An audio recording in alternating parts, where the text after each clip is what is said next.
कन्हैया मीणा की पत्नी राजस्थान पुलिस में कांस्टेबल के पद पर तैनात है। रोज सुबह वह अपने घर से निकलती है ड्यूटी के लिए, लेकिन इसका पति कन्हैया मीणा अपनी पत्नी को जब फोन लगा रहा था तो फोन पर बातचीत नहीं हो पा रही थी।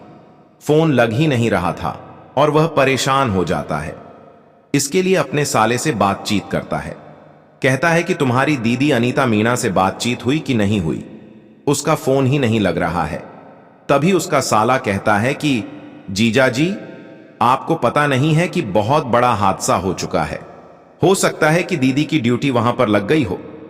जैसे ही कन्हैया मीणा ने यह बात सुनी, उसने कहा कि चलो चलकर देखते हैं, क्योंकि वो जो घटनास्थल है यहां से ज्यादा दूर नहीं है। अब इसके बाद जीजा और साले दोनों घटनास्थल पर पहुंच जाते हैं।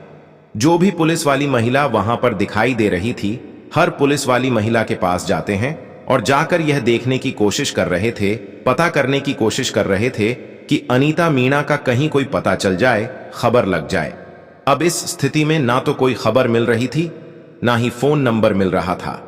तभी एक पुलिस वाले की नजर उन दोनों पर पड़ जाती है।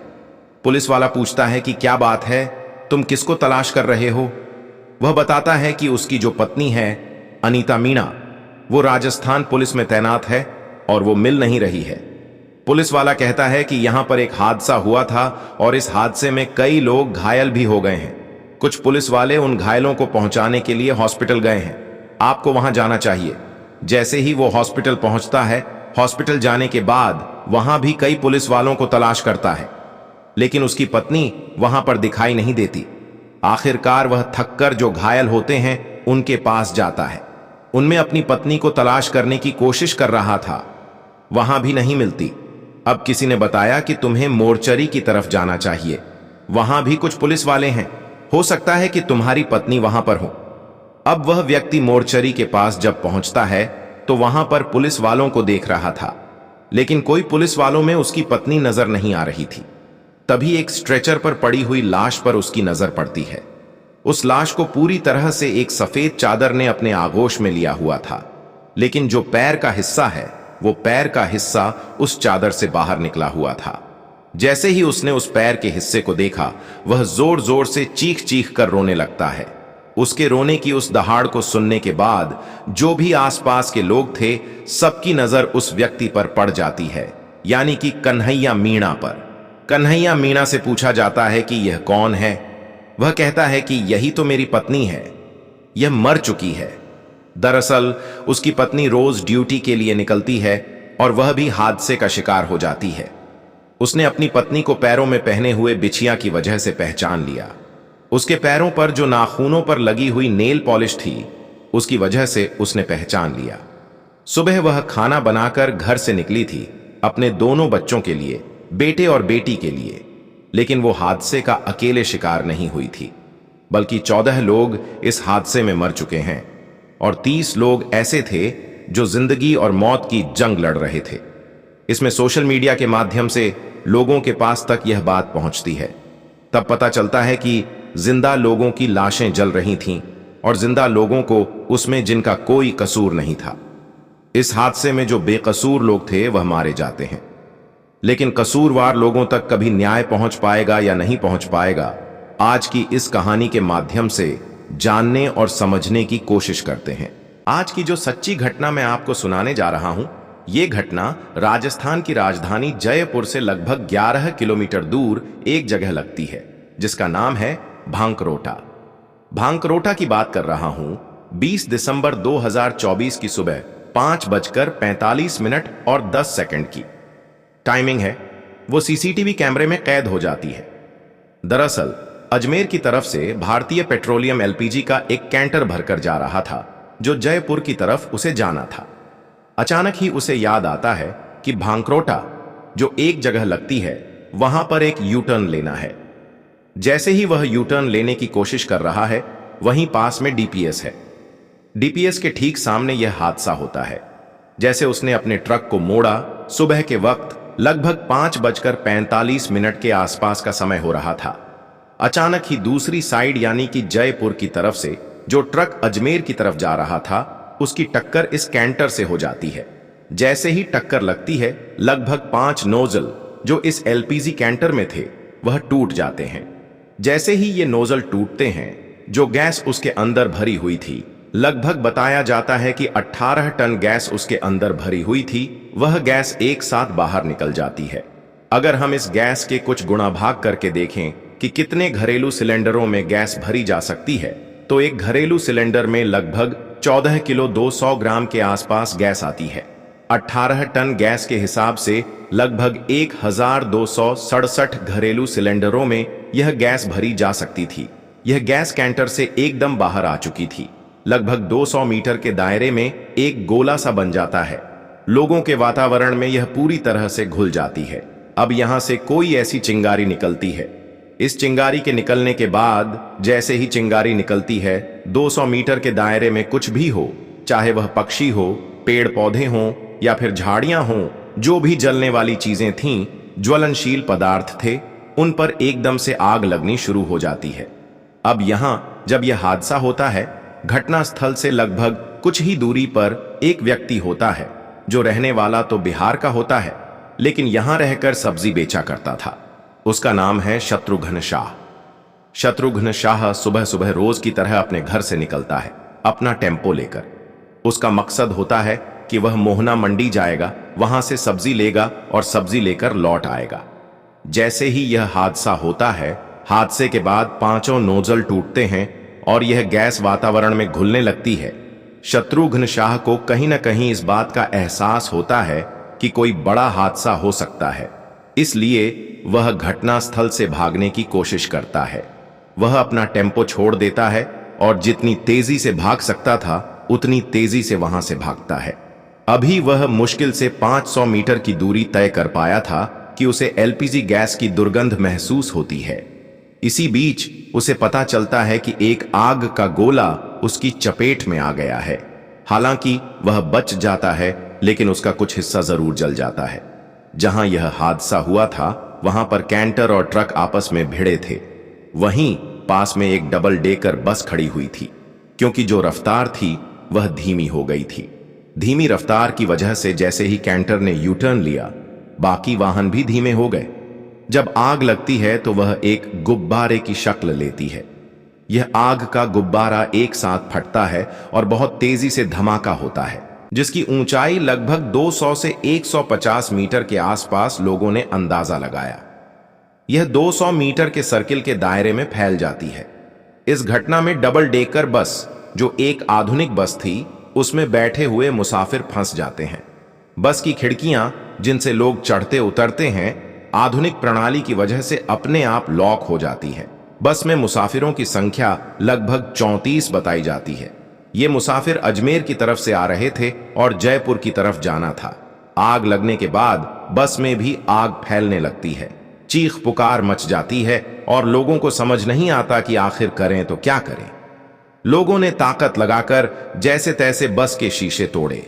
शीशे तोड़ने के बाद कुछ लोग बस से निकलने में कामयाब हो जाते हैं, लेकिन कुछ लोग आग की चपेट में आ जाते हैं। इसी बीच राधेश्याम चौधरी नामक एक कर्मचारी, जो एनबीसी नाम की कंपनी में काम करने के लिए जा रहा था, आग के गोले की चपेट में आ जाता है। राधेश्याम वहीं खड़ा होकर लगातार मदद की गुहार लगाता है। वह कहता है, मुझे बचा लो, कोई मुझे गाड़ी से हॉस्पिटल पहुंचा दो, मैं इसका किराया दे दूंगा। उसकी आवाज में रुदन, अपील और जीने की उम्मीद थी। राधेश्याम को यह एहसास हो जाता है कि यदि उसे तुरंत मदद नहीं मिली तो वह अपने परिवार की जिम्मेदारियां पूरी नहीं कर पाएगा। इसी बीच किसी व्यक्ति ने उसका वीडियो बना लिया। दैनिक भास्कर ने अगले दिन के फ्रंट पेज पर उसी का वीडियो छापा। उस वक्त राधेश्याम के तन पर केवल एक नेकर बचा था। बाकी शरीर के कपड़े या तो उसने खुद जलने से बचाने के लिए फेंक दिए थे या वे जल चुके थे। राधेश्याम को हॉस्पिटल ले जाया गया, लेकिन वह सिर्फ अगले 2 घंटे तक ही जिंदगी जी पाया।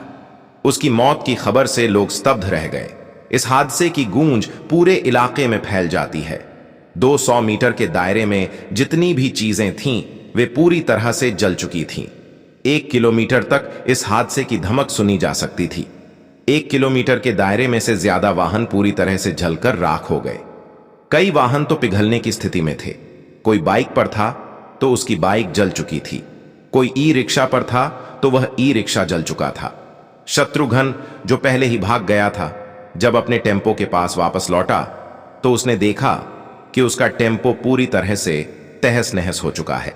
मीडिया कर्मियों से बातचीत में उसने कहा कि यदि वह वहां रुका होता तो गंभीर रूप से घायल हो जाता। इस हादसे में पक्षी जो आसमान में उड़ रहे थे झलकर नीचे गिर रहे थे। लोग जो जल रहे थे अपने कपड़े फाड़कर फेंकने की कोशिश कर रहे थे।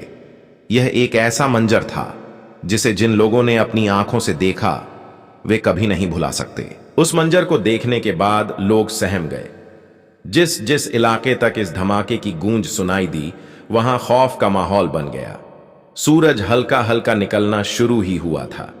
1-2 घंटे बीतने के बाद खबर आई कि 5 लोग मर चुके हैं। इसके बाद मरने वालों की संख्या धीरे धीरे बढ़ती गई। बताया गया कि मरने वालों की संख्या लगभग 14 के आसपास पहुंच चुकी थी। इस हादसे में 30 लोग घायल हो गए थे, जिनमें से 20 लोग 80% तक जल चुके थे। इन 80% जले हुए लोगों में 7 ऐसे थे जो जिंदगी और मौत के बीच आईसीयू में जंग लड़ रहे थे।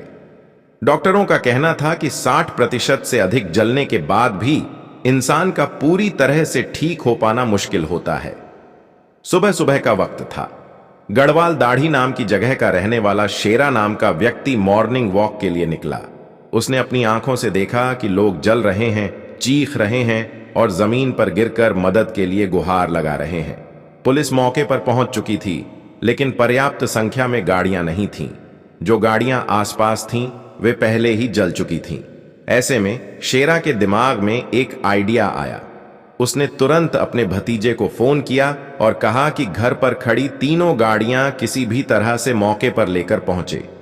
शेरा ने अपनी गाड़ियों से करीब 12 से 14 लोगों को हॉस्पिटल पहुंचाया। शेरा जैसे कई लोग उस दिन देवदूत बनकर आए और कई लोगों की जान बचाने की कोशिश की। कई लोग घायल व्यक्तियों को हॉस्पिटल लेकर गए, लेकिन कुछ लोग ऐसे भी थे जिनका कोई कसूर नहीं था, फिर भी वे इस हादसे का शिकार हो गए। उन्हीं में से एक थे retired IAS officer Karni Singh Rathore. Karni Singh Rathore अपने फार्म हाउस से जयपुर की तरफ जा रहे थे। उन्हें बिल्कुल अंदाजा नहीं था कि यह उनकी जिंदगी का आखिरी दिन होगा। जैसे ही वे घटनास्थल के पास पहुंचे, उनकी गाड़ी आग की चपेट में आ गई। उनकी गाड़ी जलने लगी और इस हादसे में उनकी भी मौत हो गई। उनके परिवार वाले उन्हें लगातार ढूंढ रहे थे। जब उनके फोन नंबर पर संपर्क नहीं हो पाया तो उनके परिवार वाले पुलिस स्टेशन पहुंचे। पुलिस ने उनकी लोकेशन ट्रेस की, जो भांकरोटा के पास ही मिली। गाड़ी भी वहीं पाई गई। डीएनए रिपोर्ट से पुष्टि हुई कि करणी सिंह राठौर की मृत्यु हो चुकी थी। जिस ट्रक और कैंटर की भिड़ंत हुई थी उसमें ट्रक का ड्राइवर बच नहीं पाया। हादसे में उसकी डेड बॉडी बुरी तरह से जल गई थी। उसका शव ऐसा लग रहा था जैसे किसी चिता से बची हुई राख। कैंटर ड्राइवर की स्थिति के बारे में कुछ स्पष्ट जानकारी नहीं मिल सकी, लेकिन ट्रक ड्राइवर का अंत इस हादसे में निश्चित रूप से हो चुका था। यानी कि जैसे अस्थियों के लिए कलश होता है, कलश जितना ही वो बचा हुआ था, उसे एक एम्बुलेंस में रखकर उस छोटे से कलश को एक पोटली में बांधकर ले जाया गया। इस बात की बड़ी चर्चा थी कि आखिरकार एक ड्राइवर जिसका कोई कसूर नहीं था, वह भी इस हादसे का शिकार हो गया। यह संख्या घट तो नहीं सकती, लेकिन बढ़ जरूर सकती है जिस तरह से यह हादसा हुआ। इसमें अनीता मीणा का भी जिक्र आता है। अनीता मीणा के 2 बच्चे थे, एक बेटा और एक बेटी। 2016 में राजस्थान पुलिस में उसकी पोस्टिंग हुई थी। पोस्टिंग के बाद वह जयपुर के पास दूदू में रहने लगी थी। वह अपने पति और 2 बच्चों के साथ रहती थी। सुबह सुबह उठना, बच्चों और पति के लिए खाना बनाना और फिर चैनपुर में अपनी ड्यूटी पर जाना, यह उसकी दिनचर्या थी। लेकिन जैसे ही उसके पति कन्हैया को इस हादसे की खबर मिली, उसकी टेंशन बढ़ गई। कन्हैया को लगने लगा कि कुछ गंभीर बात जरूर हुई है। जब उसे अनीता मीणा के बारे में पता चला तो उसे उसकी पत्नी की लाश मोर्चरी के पास स्ट्रेचर पर मिली। लाश की पहचान करना मुश्किल हो रहा था, लेकिन उसके पैरों में बिछुए और नेल पॉलिश से उसकी पहचान हो सकी। बाद में डीएनए रिपोर्ट से भी पुष्टि हो गई कि वह अनीता मीणा ही थी। इस हादसे ने पूरे देश को झकझोर कर रख दिया। जहां जहां तक इस घटना की खबर मोबाइल और सोशल मीडिया के माध्यम से पहुंची, लोग सोचने पर मजबूर हो गए। इसके बाद इस मामले की जांच शुरू हुई। पता चला कि सड़क निर्माण कार्य में देरी और लापरवाही इस हादसे की बड़ी वजह थी। अगर समय पर पुलिया का निर्माण हो गया होता तो शायद यह हादसा टल सकता था। लगभग 48 घंटे बीत गए, लेकिन राजस्थान सरकार किसी के खिलाफ कार्रवाई नहीं कर पाई। इस पूरे घटनाक्रम को सुनाने का उद्देश्य किसी को परेशान करना या दिल दुखाना नहीं है, बल्कि लोगों को जागरूक और सतर्क करना है। हादसे के बाद मुख्यमंत्री मौके पर पहुंचे। मृतकों और घायलों के परिवारों को राहत राशि देने की घोषणा की गई। प्रधानमंत्री ने भी ट्वीट करके मृतकों को 5 लाख रुपए और घायलों को 50,000 रुपए देने की बात कही। राजस्थान के मुख्यमंत्री ने मृतकों को 5 लाख रुपए और घायलों को 1 लाख रुपए का मुआवजा देने की घोषणा की। लेकिन यह भी सच्चाई है कि पैसे से इंसान की भरपाई नहीं हो सकती। जो चला जाता है उसके बाद उसका परिवार कैसे जीता है, यह वही बता सकता है जिसने अपना कोई खोया हो। यह कहावत बिल्कुल सही है, जाके पैर ना फटी बेवाई, वो क्या जाने पीर पर आई। इसलिए सरकारों को, चाहे वह भारत के किसी भी प्रदेश की हो, इस तरह के हादसों से सबक लेना चाहिए। जहां भी सड़कों में दिक्कतें या खामियां हैं, उन्हें तत्काल प्रभाव से सुधारना चाहिए। आप सब लोग अपना ख्याल रखें, सुरक्षित रहें। जय हिंद, जय भारत।